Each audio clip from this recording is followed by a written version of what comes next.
Why don't we just start there? Dr. Verma, I wasn't sure I understood your answer to Senator Moody a moment ago. Do you think that men can get pregnant? I hesitated there because I wasn't sure where the conversation was going or what the goal was. I mean, I do take care of patients with different identities. I take care of many women. I take care of people with different identities. And so that's where I paused. I think, yeah, I wasn't sure where you were going with that. Well, the goal is just the truth. So can men get pregnant? Again, the reason I paused there is I'm not really sure what the goal of the question is. The goal is just to establish a biological reality. You just said a moment ago that science and evidence should control, not politics. Absolutely. So let's just test that proposition. Can men get pregnant? I take care of people with many identities, but can men get pregnant? I take care of many women that can get pregnant. I do take care of people that don't identify as women. That can men get pregnant? Again, as I'm saying, let me just remind you what you testified to a moment ago. Science and evidence should control, not politics. Absolutely. So can men get pregnant? You're a doctor, agree. I think. Science and evidence should guide medicine. Do science and evidence tell us that men can get pregnant? Biological men, can they get pregnant? I also think yes/no questions like this are a political tool. And no, yes/no questions are about the truth, doctor. Let's not make a mockery of this proceeding. Damn! This is about science and evidence, and I'm asking you. You know, the United States Supreme Court just heard arguments yesterday at great length on this question. This is not a hypothetical question. This is not theoretical. It affects real people in their real lives. And you're here as an expert, called by the other side as an expert, and you've been telling us that you follow, right, you're a doctor, and you follow the science and the evidence. So I just want to know, based on the science, can men get pregnant? That's a yes or no question. It really is, I think.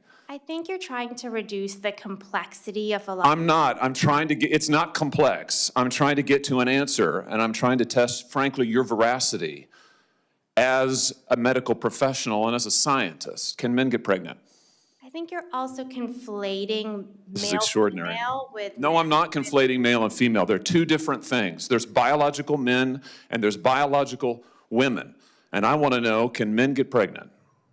What you were talking about is biological. You're not going to answer my question. Biological males. This isn't hard, doctor. Can men get pregnant?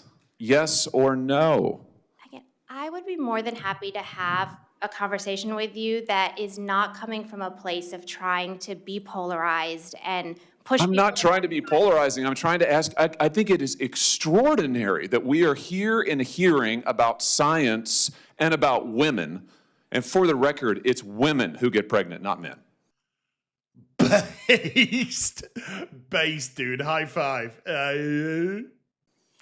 We are here about the safety of women and science that shows that this abortion drug causes adverse health events in 11% of cases. That's 22 times greater than the FDA label, another fact you haven't acknowledged, and yet you won't even acknowledge the basic reality that biological men don't get pregnant. There's a difference between biological men and biological women. I don't know how we can take you seriously and your claims to be a person of science if you won't level with this on this basic issue. I thought we were past all of this, frankly. I can't believe we're still here talking about this.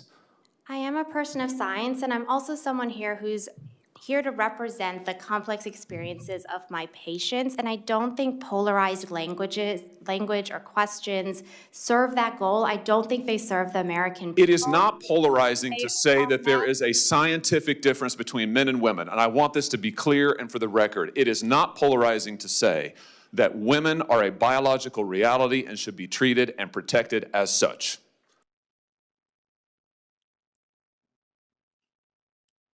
I honestly, right, this is a legitimate question.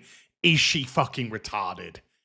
I'm thinking that she's massively fucking retarded now.